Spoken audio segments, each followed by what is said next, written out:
अनामया जिले के रायचोटी इलाके में वाक़ सुंडुपल्ली मंडल के रायवरम गांव में पेश आए हमले के वाक़े पर सियासी माहौल कशीदा हो गया। इस सिलसिले में टीडीपी के अक़लियती सीनियर लीडर रफ़ीक ने मीडिया से बात करते हुए शदीद इल्ज़ामात आयद किए। रफ़ीक ने कहा कि टीडीपी मंडल सदर महेश नायडू के हामियों और वाईएसआर कांग्रेस के लीडरों ने मिलकर इनके घर पर लकड़ियाँ और पत्थर फेंके गए। उन्होंने इल्ज़ाम लगाया कि काफ़ी अरसे से उनके खिलाफ ज़ाती और सियासी रंजिश के तहत कार्रवाइयाँ की जा रही थी। పొద్దున మా ఊర్లో ఎంపీపీ స్కూల్ తెలుగులో school management committee parents committee meeting నడిచింది.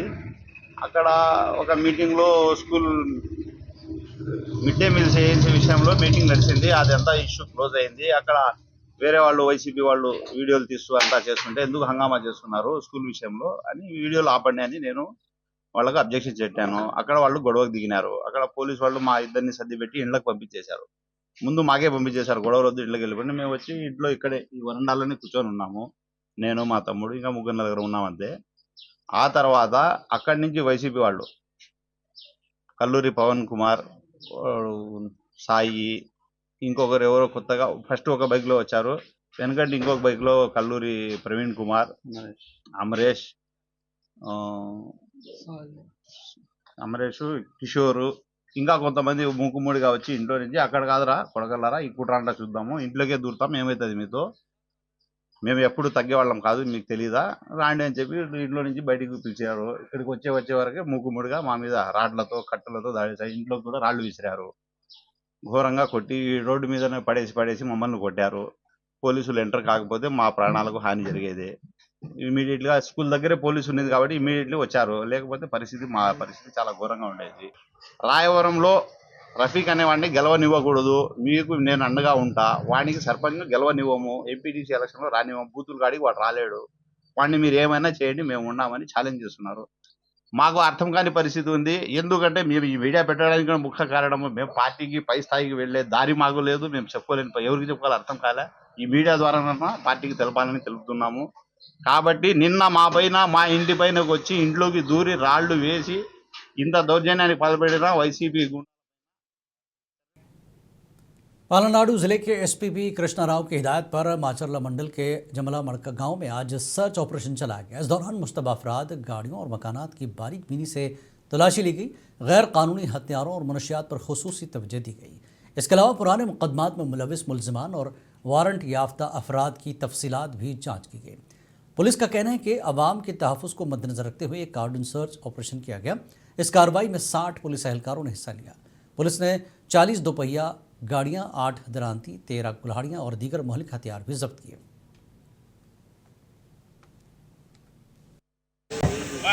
అందరికీ నమస్కారం. పల్నాడు జిల్లా ఎస్పీ గారి ఉత్తర్వుల మేరకు గురజాల డిఎస్పీ గారి ఆధ్వర్యంలో ఈరోజు మాచర్ల రూరల్ పోలీస్ స్టేషన్ పరిధి జమ్మలమడగ గ్రామంలో కార్డినెన్స్ సెర్చ్ ఆపరేషన్ నిర్వహించడం జరిగింది. ఈ కార్డినెన్స్ సెర్చ్ ఆపరేషన్లో ఎస్ఐ, సిఐ స్థాయి అధికారులు 10 మంది, సిబ్బంది ఒక 50 మంది, మొత్తం 60 మంది పాల్గొనడం జరిగింది. ఈ కార్డినెన్స్ సెర్చ్ యొక్క ప్రధాన ఉద్దేశం ఏంటంటే అక్రమ మద్యం కానీ, గంజాయి తదితర ఎన్డీపీఎస్కి సంబంధించిన ఏమైనా ఆర్టికల్స్ ఏమైనా ఉంటే, లేదా గొడవలు పడటానికి ఏదన్నా ఇంప్లిమెంట్స్ ఏమన్నా రెడీ చేసుకుని ఉంటే వాటిని సీజ్ చేయటం, గొడవల్ని నివారించడం ప్రధాన ఉద్దేశం. ఈ ఆపరేషన్లో భాగంగా ఇప్పటి వరకు మొత్తం 40 బైకులు, పొడవుళ్ళు 8, గొడ్డళ్ళు 13, ఇనప రాడ్లు, గొడ్డ పొలుగులు 11 మొత్తం సీజ్ చేయడం జరిగింది. ఈ సీజ్ చేసిన ద్విచక్ర వాహనాలకు ఏమన్నా రికార్డ్స్ కానీ, లేదా ఈ ఇంప్లిమెంట్స్ ఏదైతే ఉన్నాయో అవి వ్యవసాయానికి సంబంధించినయా లేదా గొడవలకు సంబంధించినవి అనేది మొత్తం వెరిఫై చేసి వాళ్ళకి హ్యాండ్ ఓవర్ చేస్తాం. లేని ఎడల వాళ్ళపైన చట్టపరంగా కఠిన చర్యలు తీసుకుంటాం. साबिक़ मरकज़ी वज़ीर चिंता मोहन ने कहा कि अमरावती को दारुल-हुकूमत बनाने के लिए किसानों से उनकी ज़मीनें लेने की कोई भी मंजूरी नहीं दे रहा है। गुंटूर में मुनक़्क़दा प्रेस कॉन्फ्रेंस में खिताब के दौरान उन्होंने ये बात कही। उन्होंने कहा कि अमरावती दारुल-हुकूमत की तामीर के लिए ज़मीन हुसूल का फ़ैसला एनडीए हुकूमत की जानिब से दुरुस्त नहीं है। इस मामले में अवाम की कोई हिमायत हासिल नहीं है। 80% మంది అమరావతిని ఇంటర్నల్ గా యాక్సెప్ట్ చేయటం లేదు, బయటపడటం లేదు కొన్ని కారణాల వల్ల. నేను ఈ మధ్య అంతా రాయలసీమలో అడిగి తిరిగి కనుక్కున్నాను. కొన్ని జిల్లాలు ఇతర జిల్లాల్లో కూడా యాక్సెప్టబిలిటీ చాలా ఇంపార్టెంట్. ఇటువంటి చేసే ముందు ఆయన అమిత్ షా దగ్గర అప్రూవల్ తేవాలంటాడు. మరి నిన్న చూశాను ఆ ఫోటోల్లో, నాకైతే బాధేసింది. ఈయన కాళ్ళ మీద కాళ్ళు వేసుకొని మాట్లాడాలా? ఈయన మామూలుగా నానేం కూర్చున్నాడు అమిత్ షా ముందు. ఆ అమిత్ షా కాళ్ళ మీద కాలు వేసి మాట్లాడుతున్నాడు అర్ధరాత్రి. నచ్చలా నాకు. ఈ చంద్రబాబు స్థాయి చంద్రబాబు తగ్గించుకుంటున్నాడు. ఆంధ్రుల ఆత్మగా विशाखा नॉर्थ एसीपी एस अपलराजू ने प्रेस कॉन्फ्रेंस के दौरान नागराजू कत्ल केस की तफसीलात पेश की। उन्होंने बताया कि पीएम पालम की रहने वाली ए रमैया ने अपने शौहर नागराजू की गुमशुदगी की शिकायत दर्ज कराई थी। रमैया ने बताया कि 5,000 रुपये नकद रकम और 10 तोले सोना भी घर से गायब है, जिसके बाद पुलिस ने शिकायत दर्ज कर ली। 17 दिसंबर को दोबारा गुमशुदगी की शिकायत दर्ज करवाई गई, जबकि 29 नवंबर को ही कत्ल हुआ। एसीपी ने बताया कि नाजायज़ ताल्लुकात इस कत्ल की अहम वजह है। కానీ వాడితో ఎక్కువ బాగా అన్కాన్షియస్కి వెళ్ళినంత అంటే బాగా నిశ ఎక్కినంత వరకు మనం తాగించాడు. తాగించిన తర్వాత అదే రూమ్లో వీళ్ళు ముగ్గురు కలిసి ప్లాన్ చేసి వాడిని థ్రోట్లింగ్ అంటే గొంతులుమి తలగాడేసి చంపేశారు. చంపేసిన తర్వాత వాడిని కిందకి మెట్ల మీద పగలే 11-12 అవుతుంది. ఆ లాడ్జిలో ఉండే ఒక లేడీ ఏంటండి ఆయన ఎలా పడిపోతున్నాడు, లేదమ్మా ఎక్కువ తాగించాడు హాస్పిటల్కి తీసుకెళ్తామని చెప్పి బండి మీద ఎక్కించి మధ్యలో కూర్చోబెట్టుకొని అలాగా మన తిమ్మాపురం రోడ్డు వైపు తీసుకొని వెళ్ళి అలాగా రోడ్డు పక్కన తుప్పల్లో గొయ్యిలాగా ఉంటే గొయ్యిలో ఈ పర్సన్ పడేశారు.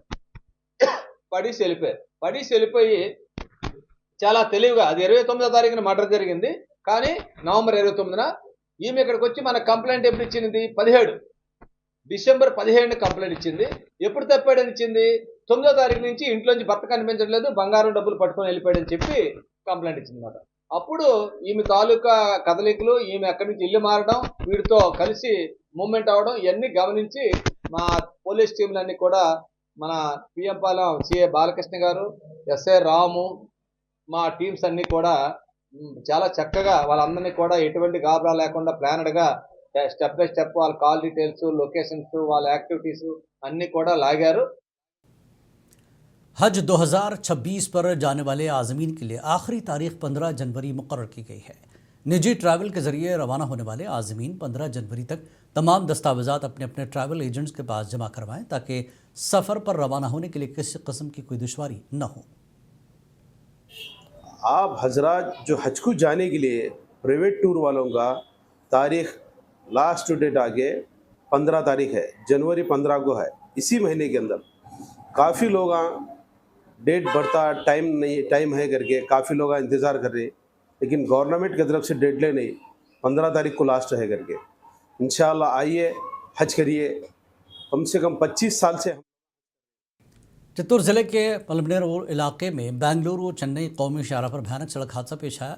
पलमनेरो के करीब वाक़े किंडर केयर दिव्यांगुल ट्रस्ट स्कूल की एक गाड़ी तिब्बी मुआयने के बाद बेंगलुरु से वापसी के दौरान हादसे का शिकार हो गई। ज़राए के मुताबिक एक ट्रक ने पीछे से स्कूल की गाड़ी को टक्कर मार दी। टक्कर इतनी शदीद थी कि गाड़ी को नुकसान पहुंचा और गाड़ी में सवार तलबा ज़ख्मी हो गए। हादसे के वक्त गाड़ी में 11 तलबा मौजूद थे, जिनमें से 7 ज़ख्मी हुए। डॉक्टर्स के मुताबिक 4 तलबा की हालत तशवीशनाक है। तमाम ज़ख्मियों को फौरी तौर पर सरकारी अस्पताल मुंतकिल किया गया, जहाँ उनका इलाज जारी है।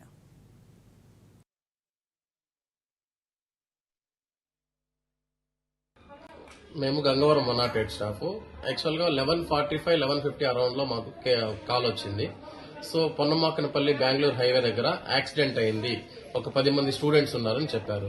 ఇమీడియట్గా మేము ఫాస్ట్గా వెంటనే మూవ్ అయిపోయి మళ్ళీ అతనికి వాళ్ళకి కాల్ చేసినాము. వాళ్ళకి కాల్ చేస్తే వాళ్ళు మన పల్లంనేరులో ఎలినా స్కూల్ దగ్గర ఉన్న కైండర్ కేర్ స్కూల్ బస్సు అని చెప్పారు. సో ఎక్కువ మంది ఉంటారు కదా అనేసి మేము అలర్ట్ అయ్యి మిగిలిన 2 అంబులెన్స్ కూడా అలర్ట్ చేశాం, పల్లంనేరు పెద్ద పంజాని. సో 3 వెహికల్స్ అక్కడ స్పాట్ కి చేరుకున్నాము. అక్కడ వెళ్తే వీళ్ళు వచ్చి యాక్చువల్ గా పల్లంనేరు నుంచి బెంగళూరు వెళ్లారంట పిల్లల్ని పిలుచుకొని హెల్త్ చెకప్స్ కి. మంత్లీ అలా వెళ్తారంట. హెల్త్ చెకప్స్ చేసుకుని వస్తూ ఉండగా పొన్నమాకనపల్లి అక్కడ జంక్షన్స్ దగ్గర హైవేలో, నేషనల్ హైవేలో వెనక నుంచి లారీ వచ్చి ఆ వెహికల్ ని హిట్ చేసింది. ఇది తుఫాన్ వెహికల్ లాగా ఉంటుంది, 10+2 12 మెంబర్స్ కూర్చోవచ్చు దానిలో. వెనక నుంచి వచ్చి దీన్ని హిట్ చేయడం వల్ల అందులో ఉన్న టోటల్ 11 మెంబర్స్ మేము ట్రాన్స్పోర్ట్ చేసింది. అందులో అరౌండ్ 9 మెంబర్స్ కు మాత్రం ఇంజర్డ్ ఉంది. ఆ 9 మెంబర్స్ లో ఒక 4 మెంబర్స్ కి సివియర్ గా హెడ్ ఇంజరీ ఉంది. మిగిలిన అందరికి చిన్న చిన్న గాయాలతో ఉన్నారు. సో అందరూ కొంచెము వికలాంగులు పిల్లలు మొత్తము, అది కైండర్ కేర్ స్కూల్, చిన్న ఇంజరీస్ తో ఉన్నారు. వాళ్ళని తీసుకొచ్చి యాజ్ ఎర్లీ యాజ్ పాసిబుల్ గా మేము గవర్నమెంట్ హాస్పిటల్లో తీసుకొచ్చి అడ్మిషన్ చేశాము. వెంటనే డాక్టర్లు అందరూ ఫాస్ట్ గా వాళ్ళకి కేర్ అనేది తీసుకున్నారు. సో ఈ విధంగా జరిగింది. పైలట్ పనిచేస్తున్నాను నేను. ఇక్కడ పొనమాకనపల్లి దగ్గర ఆర్టీ యాక్సిడెంట్ జరిగిందని మాకు డిస్పాచ్ నుంచి కాల్ వచ్చింది.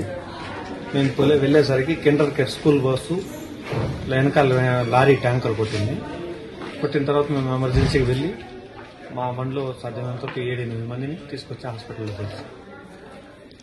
Tanker lorry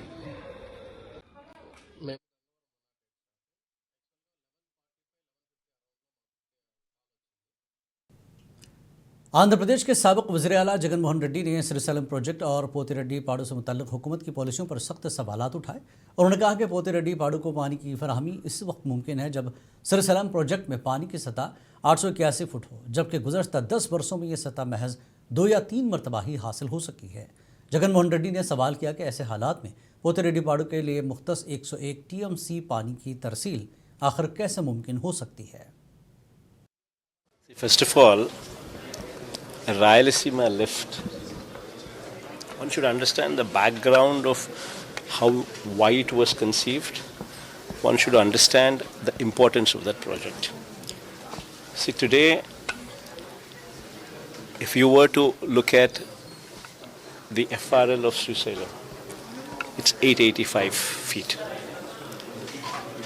And if you were to look at where Potireddy Padu, that is Potireddy Padu head regulator, which is the lifeline for Rayalaseema, this level is at 881.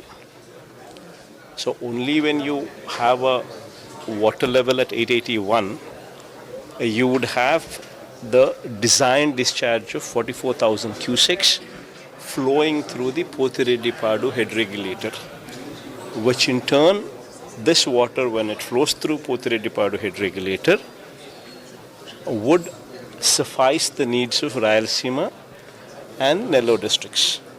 The entire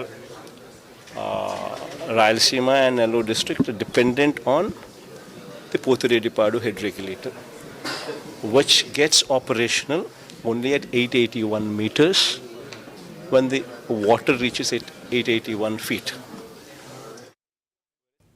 Karnataka के chief minister Siddaramaiah ने यकीन दिलाया कि हावेरी ज़िले में cancer अस्पताल, trauma centre और फिर स्पेशलिटी अस्पताल कायम किए जाएंगे।